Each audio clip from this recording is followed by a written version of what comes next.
This is so exciting. Finally, the day has come. Mindful Achiever is about to hit Amazon. If you would like to pre-order your copy for only $2.99, you can go to mindfulachiever.com, and you'll also get a bonus masterclass live training with me. So exciting. So as we dive into this episode, I have a question for you. Is procrastination always bad? Does it always get in our way from accomplishing things? That's exactly what we're talking about today with my special guest. And this is episode 81 of Mindful Manifesting. And this is Ariana Rollins, your host. So I'm super excited to invite my guest, and we're going to have a rich conversation around procrastinating and can it be a success skill? So a little bit about Anke Hermann she's a multi-passionate coach, and I can attest to that in our conversations. She has such wisdom.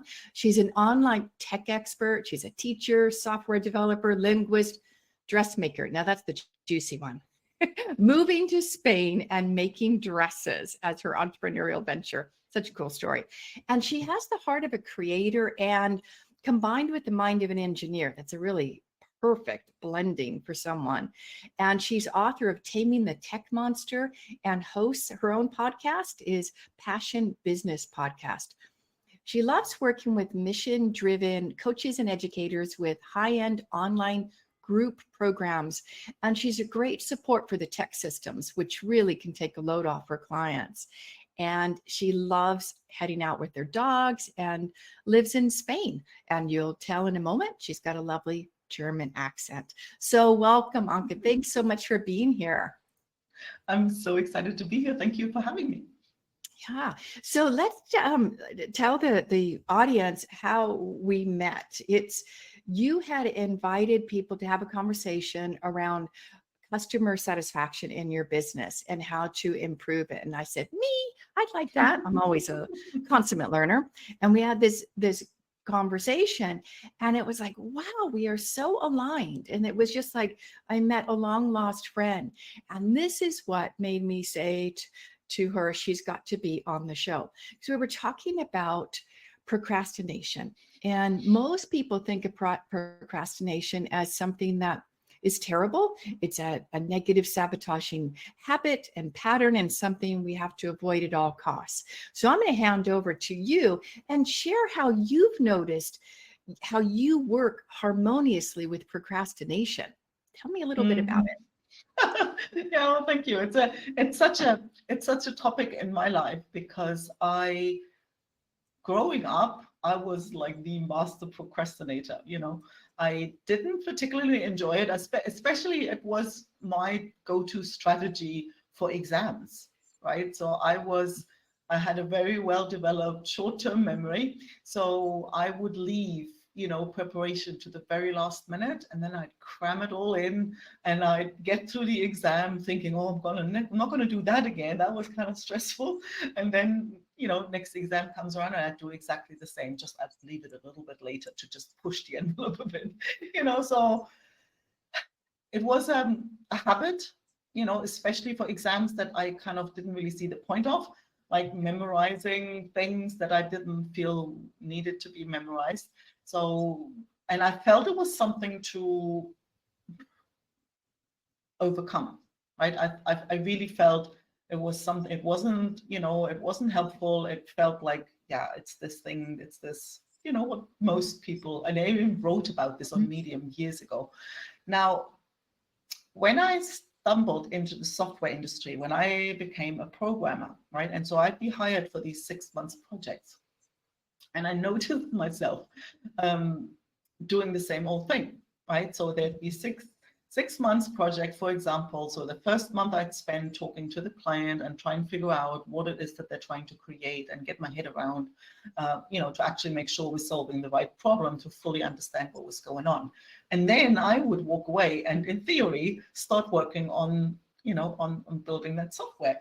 And then I noticed myself, off I was again, tinkering here and pottering here, right? And doing everything except what I was supposed to do, right? And again, I felt pretty bad about it, especially when clients usually in month 3 start like, so can we see a prototype?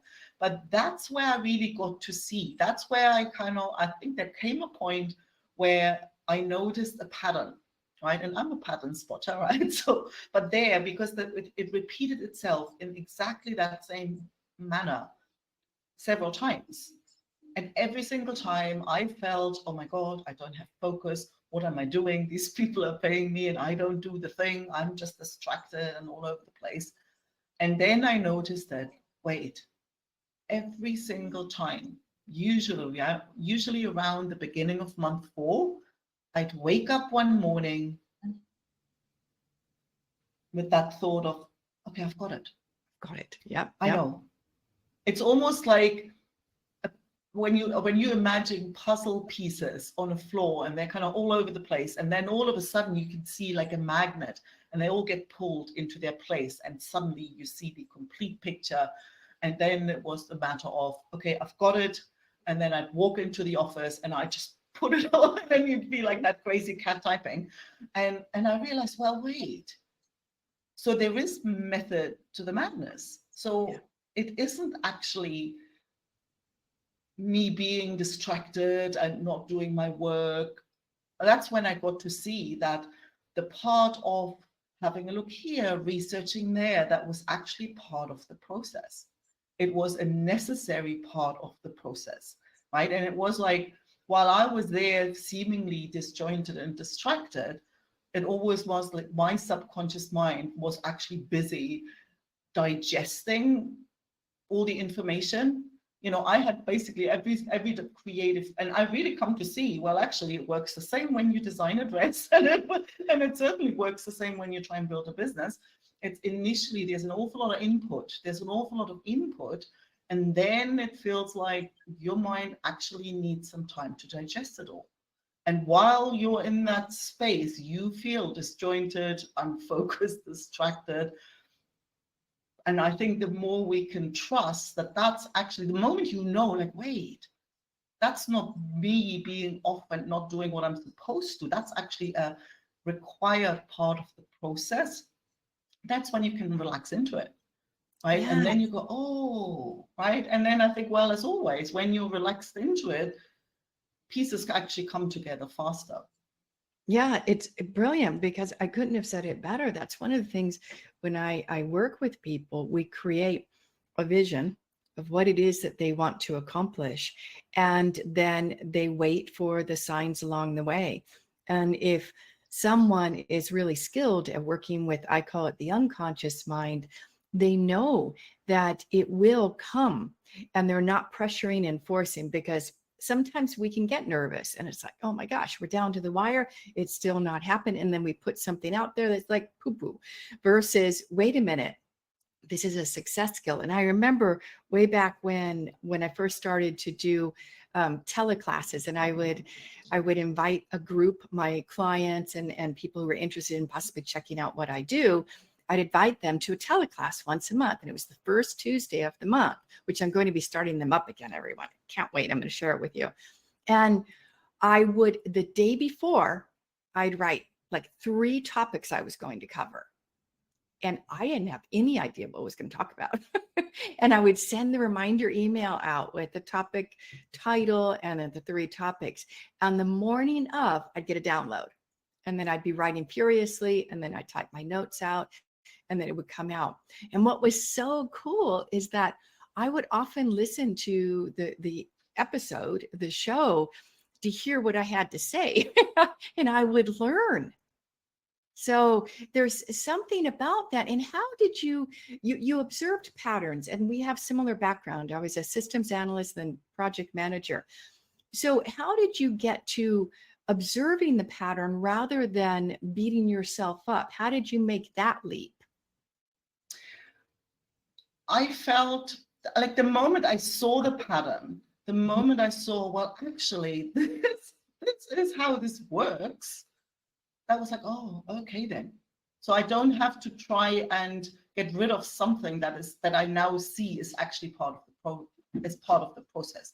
So I think it was literally the moment I could see, actually, and it wasn't, because the thing was, it wasn't just once. right? It's like it had happened a few times, and then I remember the project where literally like it happens every time, and usually even around the same time that things come together, right? And then what, like once you, the more you look, the more you see. Like once you see it, then you can even detect it. You can even go back to, even the good old exam preparations. You could see it there too, right? So it's like once you see the pattern, then you don't see it just in the few projects that had given you the insight, but then you can actually see it in a whole bunch of other things as well. And the moment you can see it everywhere, you think, ooh, so now let's, now it turns into an Lean into it. experiment, right? Trust. So exactly. So now the next time it was like, okay, let's see what happens if I don't go into a project with this idea, oh, I've got to hammer out, I got to start sooner. Like, let's see what happens if I simply sit back and trust that my mind's doing the work and I just don't have to be there, right? And that's when I found, well, actually, the moment I relax into it, it almost feels it comes together faster. Because I think there's something I see all the time, and clients usually come to me because there's some tech problem. And what I'm like Mrs. Mama Bear permission giver. And it's always what I see slows people down is beating themselves up for why am I not faster? Why isn't this further ahead? Why didn't I do the thing? And the moment you say, well, what if there was nothing wrong with the pace you're at? Right? What if you take out the worry, the self-doubt, the self, your self-talk that is probably harsher than anybody would ever speak to you. Like if you kind of take all that out, that's the thing that slows you down. That's also the piece that's draining you, that leaves you tired and with no energy to actually see the solution in front of you, or opportunities or actions you could take. If you are so beaten up by yourself, then you don't even have, the energy to do any of that. So I when at the moment I saw it, I thought, oh, this makes sense. What would happen if I actually, as you say, lean into it? Lean into it. And then I found, well, actually, that works a treat. That works even better. And I think with every time you experience it, you start to trust it more and more. And now I'm at the point where I don't question it at all anymore. And even, what I even found, which was kind of funny, I was like, when I had my sewing business, and sometimes they'd be like, oh God, the dresses need to be finished, and performances usually were very, very sharp deadlines. So I couldn't just say, oh, I'll deliver them the day after the performance. So the deadline was very tight. And so sometimes they'd be like, now, I've got to start now. And then all of a sudden, I actually knew that my subconscious mind knew exactly how much time something would take, even if I rationally didn't know it. So I think it's every time trusting that the inner knowing knows best is, I think it's never failed. It has not failed ever. Yeah, I like that you said that it can even expand time. It knows. And I've observed that as well. But I will kind of let's say, invite us to look at, sometimes there are reasons for procrastination. So we're going to talk about that now, because what Anke's talking about, that's a success strategy. But there are two other reasons. So in my experience working with people and watching myself, one of the reasons could be that you need more information. You need help. You just don't know how to do a Facebook Live. You just don't know how to set up a podcast. And so you need to do research to find out who can help me. But sometimes we've got this view, especially as we get older, we think we should know, and then we muscle through and we get exhausted and we feel like a failure. So the first thing is we may need help. We may need support.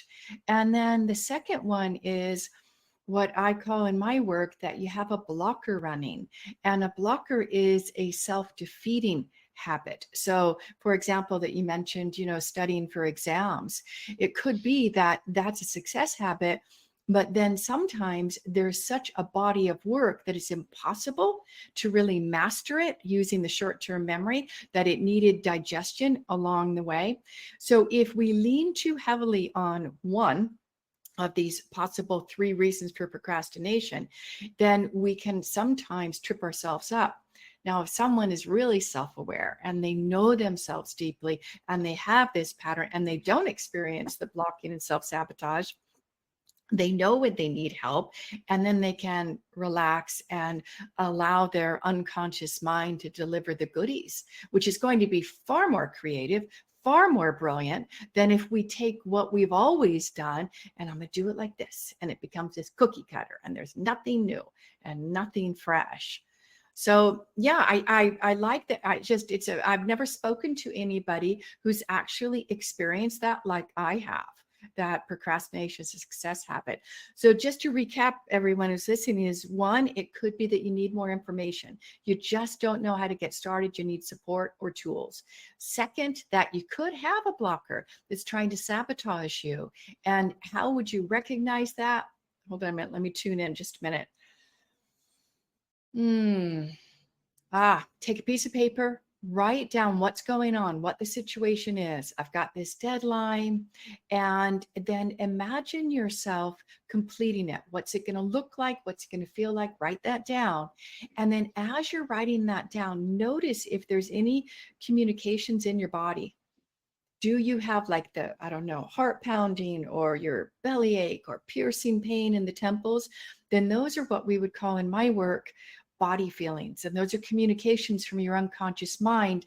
There's a lack of alignment, lack of harmony. And then you would pay attention to that. So we don't have time to go into detail how to actually get everything into alignment, but at least you've got enough information to know that, whoa, wait a minute, I really can't just kind of hand over to my unconscious. I've got some conflict, because what if I really knock it out of the park on that podcast and my business grows and then I have no time? You get the idea. So there could be things that are going on under the surface, but through this lens of looking at procrastination and just in that curiosity, it can make a huge difference. Yeah. I see a lot of people actually also get themselves into a spin by having the step in front of them so high that they don't know, I think like breaking the tasks down.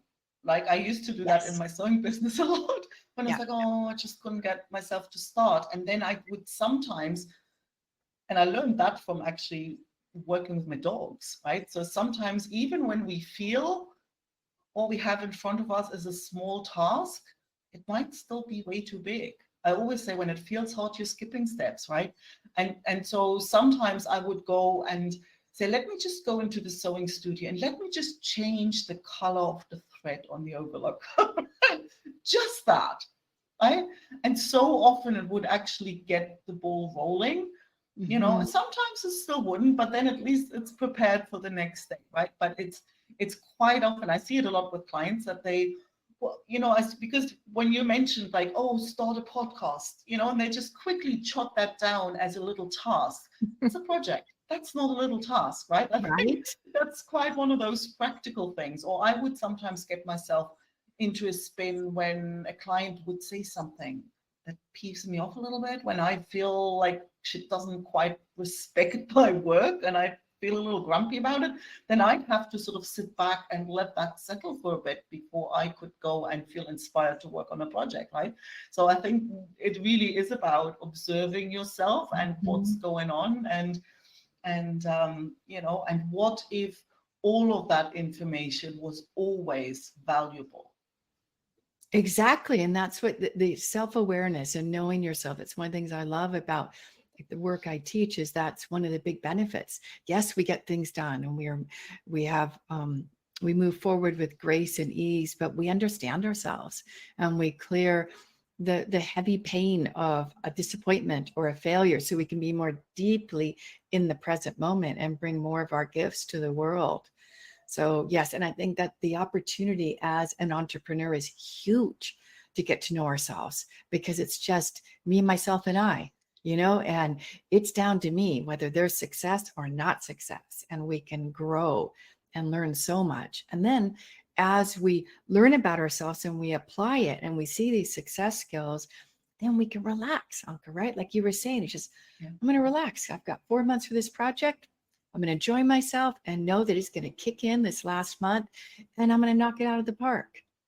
Yeah. So it's beautiful. So as we start to wrap up, I'd love for you to shout out where people can find you if they want to learn more about what you do.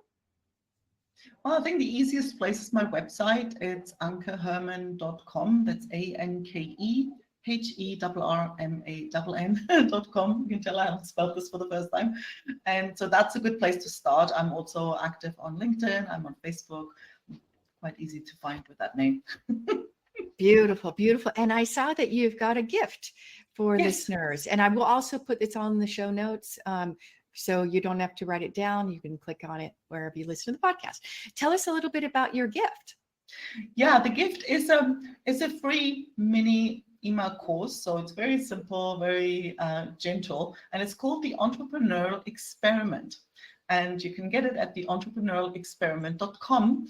And it's really for you if you're curious by what we've been talking about. Like, what would happen if you lean in to allowing, well, what if you gave yourself radical permission to go with the flow? Most people totally resist it. Yeah, but I would never do anything, right? So I'm basically, my experiences, that's not how it works. So if you're curious to experiment, in the most comfortable, gentle way, to see what happens if you dropped the shoulds, if you allowed yourself to go with the flow, if you just respected any signal, any information, anything you're getting, anything you're feeling, that's part of your process, and that's exactly what needs to be there at the time it needs to be there. And I can, if you have the curiosity, I can promise you a marvelous experience and probably quite surprising results. Fabulous. Sounds super aligned. So grab her freebie. All right, listeners, thanks so much for listening and joining in. And remember, as you confirm yourself, you chart your own course to success.